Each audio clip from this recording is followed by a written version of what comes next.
बिस्मिल्लाहिर्रहमानिर्रहीम। अस्सलाम वालेकुम वरहमतुल्लाहि वबरकातुहू। हाजी आरिफ साहब जो डासना के सेक्रेटरी हैं, मोहतरम जनाब शमीम अहमद तुर्क साहब advocate general secretary MIM Uttar Pradesh, Mahtab Chauhan साहब जो मगरबी यूपी के सदर हैं MIM पार्टी के,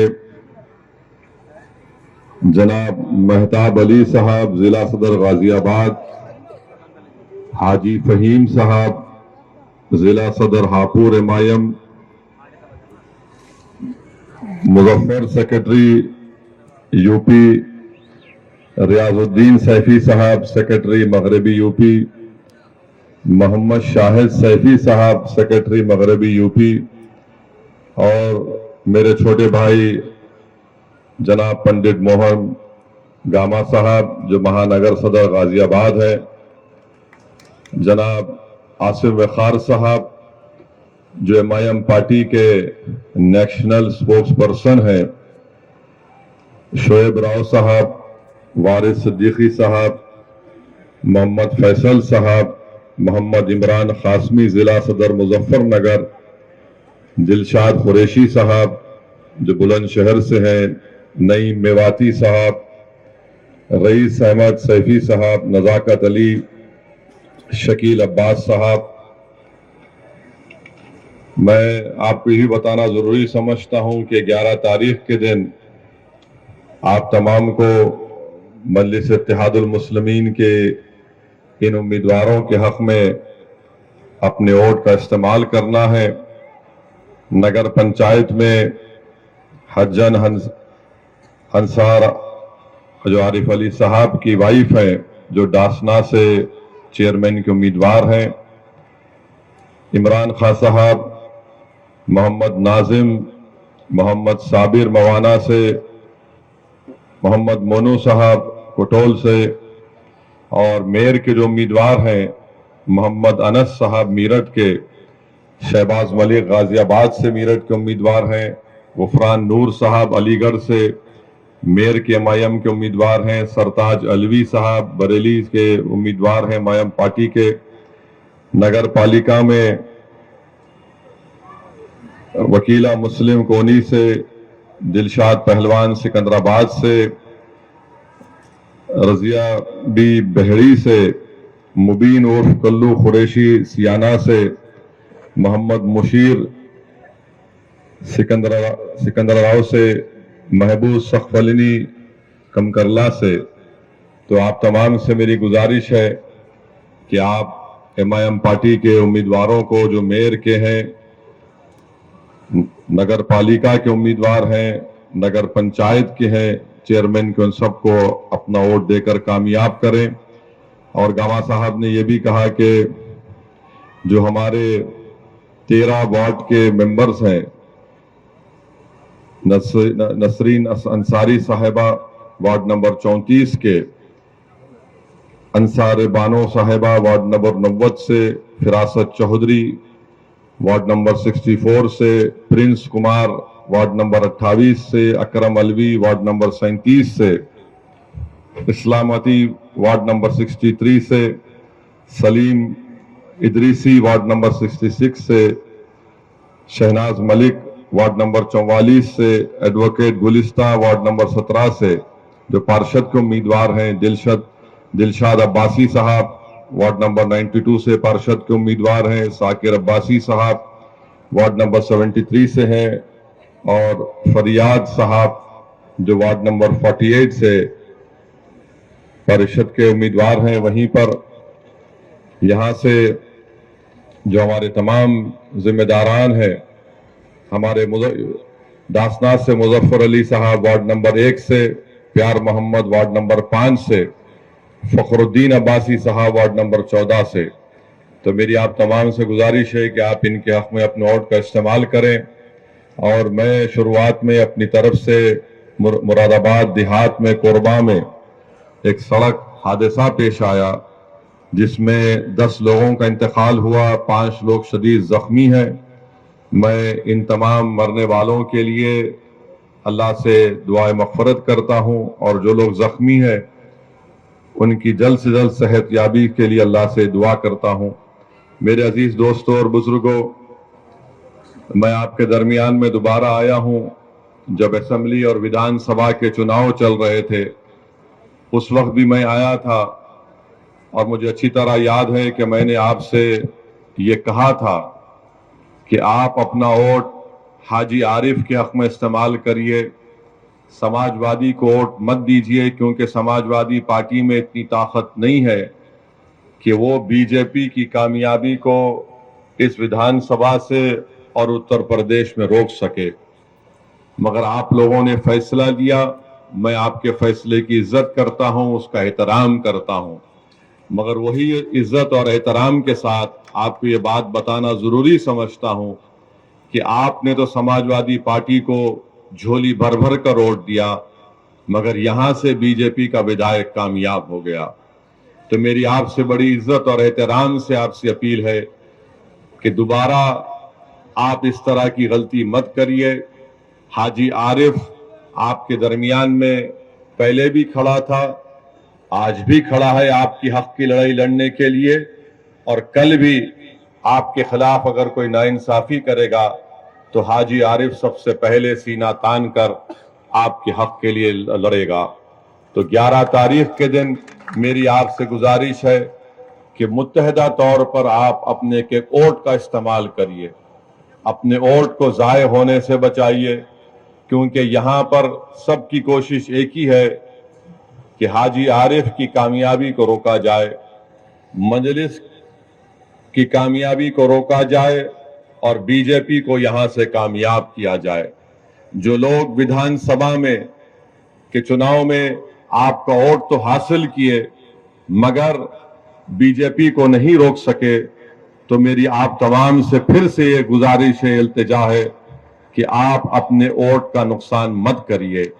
लोग आएंगे आपसे मुख्तलिफ बातें करेंगे, झूठ को बयान करेंगे, आपको वरगलाएंगे और आपसे कहेंगे कि हाजी आरिफ ये मजलिस ये। मेरी आपसे एक ही गुजारिश है कि विधानसभा के चुनाव में आपने तो समाजवादी को वोट दिया, हाजी आरिफ को मजलिस का आपने साथ नहीं दिया, यह आपका फैसला है, मगर इस बार आप देख रहे हैं कि वही लोग दोबारा खड़े होकर वही दोबारा झूठ को बयान कर रहे हैं कि हम बीजेपी को रोक सकेंगे। याद रखिए मेरी इस बात को, अखिलेश यादव 2017 का विधानसभा का चुनाव हारे, बीजेपी सत्ता में आई। अखिलेश यादव 2019 का लोकसभा का चुनाव हारे, यहां से बीजेपी के बहुत बड़ी तादाद में सांसद मुंतखब हुए, जो दोबारा नरेंद्र मोदी को प्रधानमंत्री बनने का रास्ता आसान किया।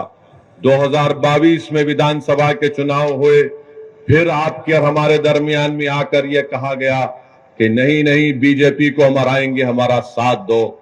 मैं पुकारता रहा, मैं आपसे अपील करता रहा कि आप नहीं हरा पाएंगे बीजेपी को।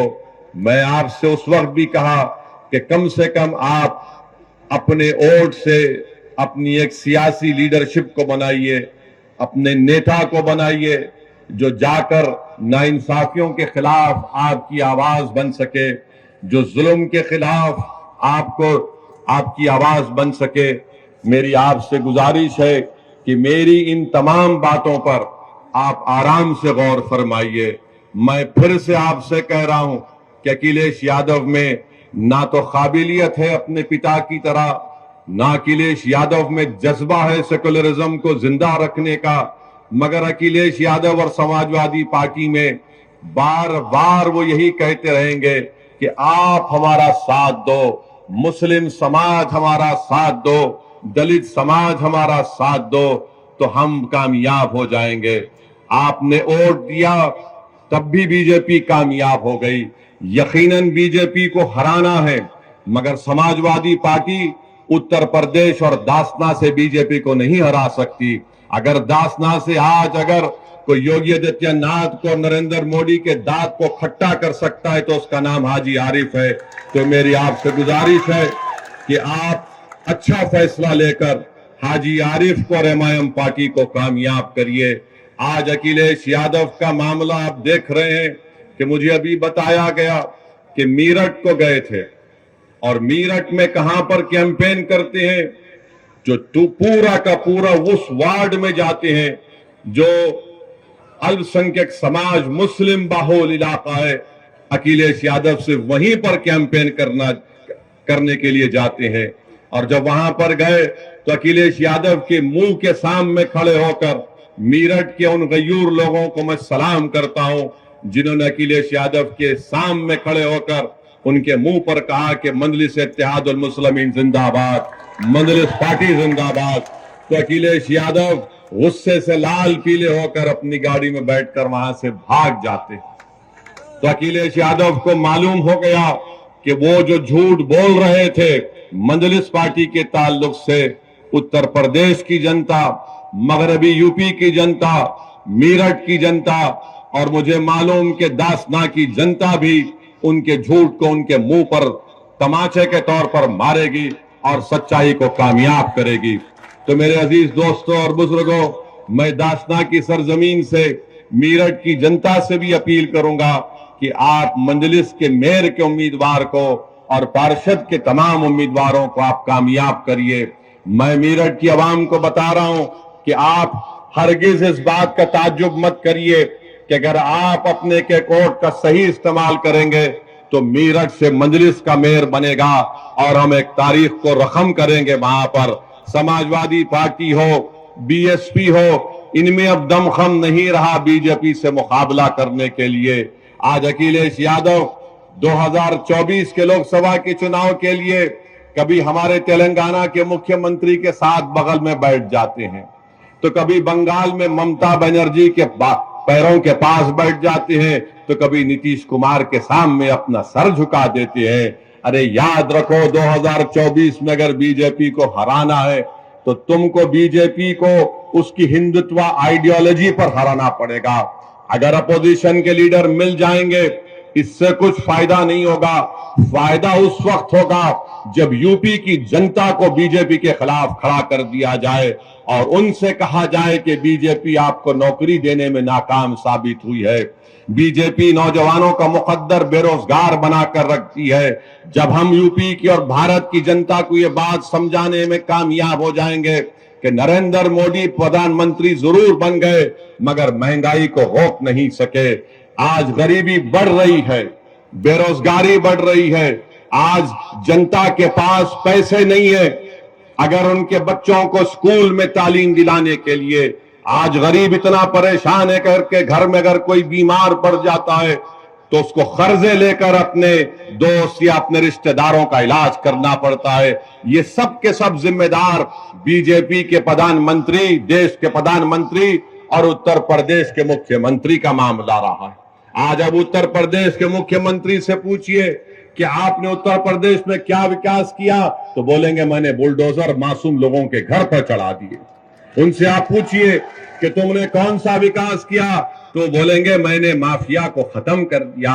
अरे माफिया को कहां खत्म हो रहा है? अरे ये तो बताओ कि आपके बीजेपी में कितने ऐसे माफिया नेता बैठे हैं, उन पर फूल बरसाए जा रहे हैं, उनको आप अपनी सत्ता में रहकर अपने छत्र छाया में उनकी हिफाजत कर रहे हैं, और जो कोर्ट से मुल्जिम करार दिया जाता, जिसके हाथ में जंजीरें होती है, तो पुलिस की मौजूदगी में उनको लोग आकर उनके सर पर गोलियां चलाकर उनकी हत्या करके चली जाती है और मुख्यमंत्री बोलते हैं कि मैंने माफिया को मार दिया। मुख्यमंत्री आपकी पुलिस है, उत्तर प्रदेश की पुलिस की कस्टडी में 2 प्रिजनर्स हैं और उनको आकर सर पर गोलियां मारकर, और मारने वाले पूरी तैयारी के साथ आए थे, मारकर हथियार फेंककर पुकारते हैं सरेंडर सरेंडर और जेएसआर का नारा। मैं उन पुलिस वालों से मेरा एक सवाल है, अगर वो जेएसआर का नारा नहीं लगाते और तकबीर बोलते तो निकाल कर उनको वहीं भून देते थे। ये कौन सा आपका इंसाफ है, बताओ आप? और मुख्यमंत्री बोलते गोली का जवाब गोली से देंगे, तो वहां पर क्या हो रहा था? गोली का जवाब जबान से भी नहीं दे पा रहे थे। आपकी कस्टडी में किसी की हत्या हो जाती है, छोड़ दिए थोड़ी देर के लिए, उन मुल्जिमिन का नाम अतीक और अशरफ था, मगर आपकी कस्टडी में थे, आपने उनको नहीं बचा पाए और आप बड़े बड़े बुलंद बांग दावे कर रहे हैं हम ऐसा कर देंगे। अरे तुम्हारी कस्टडी में जो प्रिजनर है तुम उसको नहीं बचा पाए। और मैं कह रहा हूं कि एनकाउंटर चाहे किसी समुदाय का हो, उसका नाम कुछ भी हो, एनकाउंटर से लोकतंत्र कमजोर होता है, एनकाउंटर से लोगों का विश्वास लोकतंत्र में, जमहूरियत में कम होता है, एनकाउंटर से कोर्ट जो कानून और इंसाफ के ऊपर अगर कोई इंसाफ करना है तो कोर्ट का काम है, जनता का एतमाद कोर्ट से कम हो जाएगा, जनता का एतमाद पुलिस से कम हो जाएगा, क्योंकि अगर कोई सत्ता में बैठकर ये तय करेगा कि कोर्ट फैसला नहीं देगा, मैं गोली से इंसाफ करूंगा, तो जमहूरियत खत्म हो जाएगी।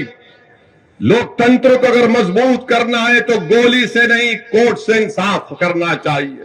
आखिर वो कौन लोग हैं? मैं फिर से पूछ रहा हूं उत्तर प्रदेश के मुख्यमंत्री से कि जिन लोगों ने इलाहाबाद की सरजमीन पर उन दोनों को गोली मारी, आखिर वो कौन लोग हैं कि उनके एक जो जिसने गोली मारी उसके घर पर झोपड़ी में रहती है उसकी मां, आखिर कैसे उसके पास 8-8 लाख के 2 वेपन आए, 16 लाख के? क्या इनको पैसा पाकिस्तान से आया? योगी आदित्यनाथ बताओ हमको, क्या आईएसआई ने उनको पैसा दिया था? क्या ये लश्कर तैयबा के एजेंट थे या नाथूराम गोडसे की नाजायज औलाद थी ये? या तो हाफिज सईद की नाजायज औलाद या फिर गोडसे की नाजायज औलाद हो सकती है ये। मुख्यमंत्री बोलते नहीं है कि कौन है, कौन उनके पीछे है, कि कौन उनको वो 8-8 लाख की एक रिवॉल्वर दिया सेमी ऑटोमेटिक, कहां से हथियार इनको आए, कोई सब भूल गए। मीडिया वाले 3 दिन 4 दिन तक खूब चलाए, उसके बाद बाबा के राज में जो हो रहा वो खामोश बैठ गए, बोले महाराज का मामला है। अरे ये तो दिखाते कि भाई कहां से वो रिवॉल्वर आई, 8-8 लाख के 2-2 वेपन, 16 लाख की वेपन। अच्छा आप ये बात समझो, हम यहां पर दासना को क्यों आए? एक तो हाजी आरिफ, हम उनको बहुत मोहब्बत करते, बहुत चाहते उनको। दूसरा हमारा आने का मकसद यह है कि हम पर जो लोग गाड़ी पर हमारे पर गोलियां चलाए थे वो भी हमारे पीछे चल रहे थे, यहां पर यहीं पर टोल गेट पर गोली चलाए। तो हम सोचे कि अगर नहीं जाएंगे तो वो नाथूराम गोडसे की औलाद वो दोनों को लगेगा कि डर के नहीं आया हो ऐसी। तो हम बोले आते हैं आरिफ साहब, आप फिक्र मत करिए, जरूर आते हैं, इसीलिए हम आए हैं और आते रहेंगे। हम इन नाजायज नाथूराम गोडसे के औलाद को कहना चाहेंगे कि गोलियों से हम डरने वाले नहीं हैं, मौत से डरने वाले का नाम असदुद्दीन अवैसी नहीं है। जो वक्त मेरी मां ने मुझे पैदा किया वो वक्त अल्लाह ने तय किया। जिस वक्त इस दुनिया से हमारी आंख बंद होगी वो वक्त भी अल्लाह तय करेगा। और अगर अल्लाह हमारी जिंदगी में शहादत लिखा है तो अल्लाह का लाख लाख शुक्र कि हम मौत अगर जिंदगी में आ जाए और शहीद बन के जाएंगे तो इससे बढ़ के इनाम इस गुनाहगार को क्या मिल सकता है? मगर तुम्हारी गोलियां, तुम्हारी ताकत, तुम्हारा जुल्म हमारी आवाज को दबा नहीं सकेगा। हम जालिम को जालिम बोलेंगे और तुम्हारी गोलियों का जवाब हम सीना तान कर मुकाबला करेंगे, मगर अपने सरों को नहीं झुकाएंगे। तो मेरे अजीज दोस्तों और बुजुर्गों, आपसे यही इल्तिजा और गुजारिश है कि आप अपने वोट का सही इस्तेमाल करिए।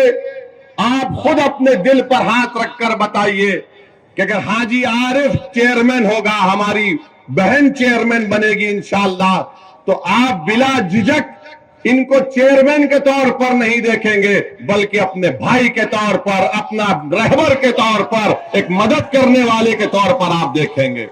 वो गलती मत करिए जो आपने विधानसभा के चुनाव में की थी और आपने समझा कि अखिलेश भैया भाजपा को हराएंगे। अखिलेश भैया नहीं कर सकते, वो बेचारे गम के पैंडल साइकिल पर मार रहे हैं, गम के पैंडल साइकिल पर मार रहे हैं। उस साइकिल के टायरों में एक नहीं 3-3 पंक्चर हाजी आरिफ कर चुके हैं। तो आपसे अपील है कि पतंग के निशान पर बटन दबाइए। और अल्हम्दुलिल्लाह अभी हाजी आरिफ साहब ने जिक्र किया कि उन्होंने कई डेवलपमेंट के, तरक्की के, विकास के काम करवाए। आप ये देखते हैं कि उन्होंने अभी कहा कि क्लीनलीनेस में, स्वच्छता में पूरे उत्तर प्रदेश में सबसे पहला नंबर दासना को मिला है। अब बताओ योगी आदित्यनाथ इसका भी जिक्र कर देते, ये भी बोल देते, मगर अल्फाज में कंजूसी है। मुख्यमंत्री की जबान से हाजी तो छोड़ो, आरिफ भी नहीं निकलेगा। दासना तो निकलना चाहिए था, बोलना चाहिए था कि देखो दासना ने वो काम किया, मगर नहीं बोल सकते। फिर आप अभी हाजी आरिफ ने बताया कि यहां पर महिलाओं के लिए उन्होंने ई रिक्शा की फ्री सर्विस को रखा है। मैं अल्लाह से दुआ करता हूं कि अल्लाह इनसे और खैर का काम ले। फिर आपने ये भी बताया कि पुल बनाया, मखदूम साहब का पुल बनाया, लाइब्रेरी की तामीर हो गई, 204 फ्लैट मुस्तहक गरीबों को दिए गए हैं और 1000 मकान तैयार मुकम्मल हो चुके हैं। ये तमाम काम हाजी आरिफ की मेहनत और जुस्तजू की वजह से यहां पर हुए हैं, क्योंकि आपने उनको वोट देकर कामयाब किया था। अब आइंदा 5 साल के लिए और भी बहुत से विकास के, डेवलपमेंट के काम करना बाकी है। मेरी आपसे एक दर्दमंदाना अपील है कि आप अपना एक एक वोट यहां पर मंजलिस के उम्मीदवार हमारी बहन को, जिनका इंतखाबी निशान पतंग है, पतंग के निशान पर बटन दबाइए। रहा सवाल उत्तर प्रदेश के मुख्यमंत्री का, मैं फिर से कह रहा हूं कि आप धर्म गुरु भी है, आप योगी भी है और आप एक नेता भी है। क्या आपको ये जेब देता था कि असेंबली में खड़े होकर आप बोलते कि हम मिट्टी में मिला देंगे? देश के सबसे बड़े प्रदेश के मुख्यमंत्री हैं और अखिलेश यादव को बोलकर कह रहे हैं कि मिट्टी में मिला देंगे। हां, अगर आप बोलते अखिलेश यादव तुम्हारी पार्टी को मिट्टी में मिला दूंगा तो हम भी बोलते आमीन। मगर किसी व्यक्ति को मिट्टी में नहीं मिला सकते आप, चाहे वो किसी समुदाय का हो। जो ऊंचे पद पर बैठता है उसकी जबान से इस तरह के अल्फाज निकलना, और ऊपर से उत्तर प्रदेश के मुख्यमंत्री और उनके अतराफ के दोस्त और खास तौर से उनका जो समुदाय है वो कहता है कि 2029 में बाबा दिल्ली जा रहे हैं। तो भाई ख्वाब देखने में कोई बुराई नहीं है, आप ख्वाब देखिए, मगर अगर आप ये देख रहे हैं कि दिल्ली जाऊंगा तो फिर इस तरह के अल्फाज अगर आप इस्तेमाल करेंगे तो जिंदगी भर वो वीडियो लोग दिखाते रहेंगे कि वो शख्स है जिसने विधानसभा में खड़े होकर इस तरह की वाहियात बात की थी।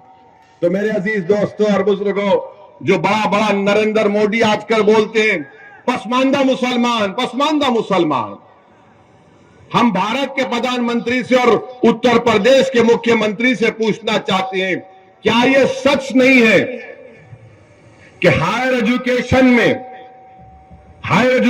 में सबसे कम अगर कोई है तो मुसलमान है, सबसे कम मुसलमान है। और नरेंद्र मोदी और बीजेपी आरएसएस रोज बाजा बजाती पसमानदा मुसलमान, पसमानदा मुसलमान। अरे तुम बाजा बजा रहे तो कुछ तो करो। भारत सरकार का डेटा, आज इंडियन एक्सप्रेस में एक आर्टिकल छपा है, भारत सरकार का डेटा बता रहा है कि पूरे देश में जो हायर एजुकेशन में यानी 12वीं 12th क्लास के बाद जो एनरोलमेंट होता है, किसका हुआ? दलितों का 4%, आदिवासियों का 11%, ओबीसी का 4%, अपर कास्ट लोगों का 13% और मुसलमानों का 8% कम हुआ है पूरे भारत में। और उत्तर प्रदेश में कितना कम हुआ है? उत्तर प्रदेश में अल्पसंख्यक समाज मुसलमान की आबादी 20% है। और कितने मुसलमान समाज के? हायर एजुकेशन में पढ़ रहे 4.5%। पूरे भारत में अगर 1,80,000 मुसलमान का ड्रॉप आउट हुआ है हायर एजुकेशन एनरोलमेंट में, तो उत्तर प्रदेश में 58,365 का ड्रॉप आउट हुआ। क्यों मोदी जी आप झूठ बोलते, पसमानदा मुसलमान को करो? अरे आप ही के राज में इतने बुरे दिन आ गए कि 58,000 मुस्लिम बच्चे और बच्चियां हायर एजुकेशन से उत्तर प्रदेश में निकल जाती है। सिर्फ 4% हायर एजुकेशन में। क्यों है? क्योंकि मोदी जी ने फेलोशिप को खत्म कर दिया मौलाना आजाद की, क्योंकि एनकाउंटर के नाम पर डर फैला दिया जाता है, डराया जाता है तो लोग डरते हैं, नौकरी नहीं मिलती। जब पढ़ेंगे नहीं तो नौकरी नहीं मिलती। बल्कि पीएलएफएस का डेटा है कि अगर किसी का नाम मुसलमान है और किसी का नाम दलित है, आदिवासी है और पंडित है, तो सबको इंटरव्यू का कॉल आता है। किसको नहीं आता? मुसलमान को नहीं आता। ये सच्चाई का बयान कर रहा हूं। और ये समाजवादी कांग्रेस के लोग और ऐसी भड़काऊ भाषण देता। अरे मेरा भड़काऊ भाषण नहीं होता है, मैं सच्चाई को बयान कर रहा हूं, डेटा की बुनियाद पर बयान कर रहा हूं। तुम सच्चाई को कबूल नहीं करना चाहते। एक तो भारत के प्रधानमंत्री और उनकी पार्टी बोलती सबका साथ, सबका विकास, सबका विश्वास। कहां का सबका साथ हो रहा है? उत्तर प्रदेश में जहां से प्रधानमंत्री एमपी हैं, उस प्रदेश में 58,365 मुसलमान हायर एजुकेशन में ड्रॉप आउट है। क्यों आपने स्कॉलरशिप नहीं देते? और बोले जाते और फिर अखिलेश यादव, बहुजन समाज, ये कांग्रेस नहीं वो ऐसी वोट काटता है। अरे इसमें क्या है बताओ? तुम मुंह क्यों नहीं खोलते इसके बारे में? एनकाउंटर हुआ तो मुंह नहीं खोलते। मगर मेरे अजीज दोस्तों और बुजुर्गों, इसीलिए हम आपसे कह रहे हैं कि आपको अपने जमीन से अपने नेता को बनाना। मैं दासना को आया, यूपी को आया, आता रहूंगा। आप जो फैसला लो मैं तो आता रहूंगा। अगर आप इसको कहेंगे कि ये एक तरफा मोहब्बत है तो यकीनन एक तरफा मोहब्बत है। मैं आपसे कुछ नहीं चाहता, मैं सिर्फ ये चाहता हूं कि आप एक सियासी ताकत बनिए, अपनी एक सियासी आवाज को मजबूत बनाइए। याद रखो, आसमानों से कोई उतर कर आने वाला नहीं है, जमीन से आपको अपना नेता बनाना पड़ेगा। मैं अपने आप को नेता बनाने नहीं आया हूं। मैं चाहता हूं कि आपकी आवाज, आपकी वोट की ताकत और अहमियत बने। आप बताओ कि क्या हो रहा है उत्तर प्रदेश में। अब तो महिलाओं को लेडी डॉन मीडिया लिखती है। महिलाओं को दिखाकर मीडिया दिखाता है लेडी डॉन। अब वो दिन दूर नहीं है कि जब एक 12 साल के बच्चे को बताया कि कहा जाएगा ये बच्चा डॉन, महिला डॉन, बच्चा डॉन। अब वो दिन भी दूर नहीं है कि अगर किसी का बच्चा अपनी मां के कोख से पैदा हुआ तो ये रोता हुआ बच्चा बड़ा होकर डॉन बनेगा। मीडिया को रोटी सेकना है। और भारत के प्रधानमंत्री तो माशाल्लाह उसमें तेल डालने का काम करते हैं। केरल में एक पिक्चर रिलीज हुई और उसके ऊपर प्रधानमंत्री कह रहे हैं भाइयों बहनों पिक्चर देखो। अरे देश के प्रधानमंत्री हैं आप या तो पिक्चर के प्रमोटर हैं आप? मानता हूं कि भारत के प्रधानमंत्री की तरह कोई एक्टिंग नहीं कर सकता। अखिलेश भी कोशिश कर रहे हैं मगर फ्लॉप हो रहे हैं। वो कांग्रेस के नेता जो पूरा देश फिरे वो भी कोशिश किए मगर इनकी एक्टिंग के सामने सब फ्लॉप हो रहे हैं। मैं तो समझता हूं कि दुनिया के जितने फिल्म स्टार हैं वो खुश होते हैं कि भाई वो इसको यहीं रखो, यहां आ गया तो हमारी दुकान बंद। आप भारत के प्रधानमंत्री रहकर बोलते हैं पिक्चर देखो। भारत के प्रधानमंत्री आप नहीं जानते क्या? मैं आपको हिस्ट्री तारीख बता रहा हूं। हिटलर ने 70 लाख यहूदियों को खत्म किया था। 70 लाख यहूदियों को हिटलर ने खत्म किया था। कैसे खत्म किया था? इसने अपने दौर में कहा था कि यहूदियों के खिलाफ गाली गलौज करो, हेट स्पीच दो कि ये जर्मनी से मोहब्बत नहीं रखते, ये आर्यन रेस से नहीं है, ये जर्मनी के गद्दार हैं। फिर हिटलर ने क्या किया, पिक्चर बनाना शुरू किया। 1940 में हिटलर ने पहली पिक्चर बनाई थी यहूदियों के खिलाफ। उसका जर्मन लैंग्वेज से अगर ट्रांसलेशन तर्जुमा करेंगे तो उसका पिक्चर का नाम था द इटर्नल जू। उसमें क्या दिखाया गया, ये यहूदी जर्मनी के गद्दार हैं, ये जर्मनी के अंदर घर के दुश्मन है। देश के प्रधानमंत्री, जर्मनी की तारीख आपके सामने है, जर्मनी की तारीख आपके सामने है, उसको आप नजर रखो।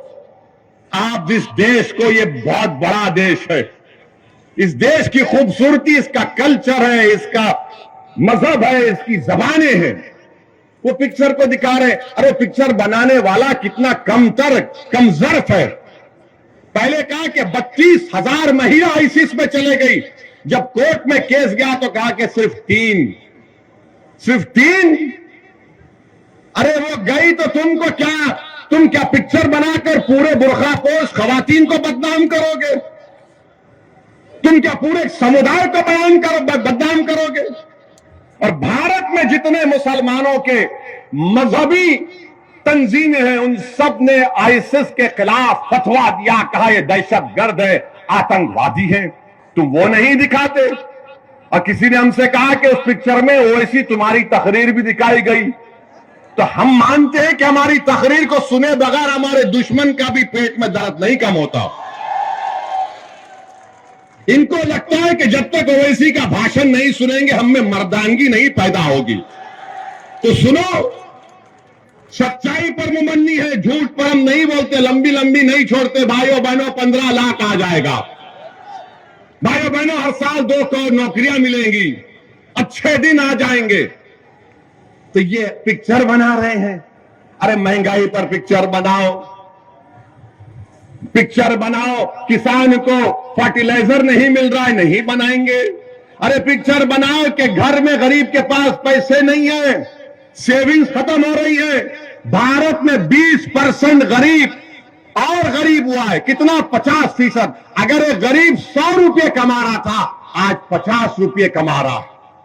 और अगर कोई दौलतमंद 100 रुपये कमा रहा था, आज 140 रुपये कमा रहा है। ये नरेंद्र मोदी का सबका साथ, सबका विश्वास, ये गरीबों से मोहब्बत बीजेपी की है कि गरीब जो 100 रुपये कमा रहा था, आज 50 रुपये कमा रहा है। सबसे गरीब जो दौलतमंद 100 रुपये कमा रहा था, 140 रुपये कमा रहा है।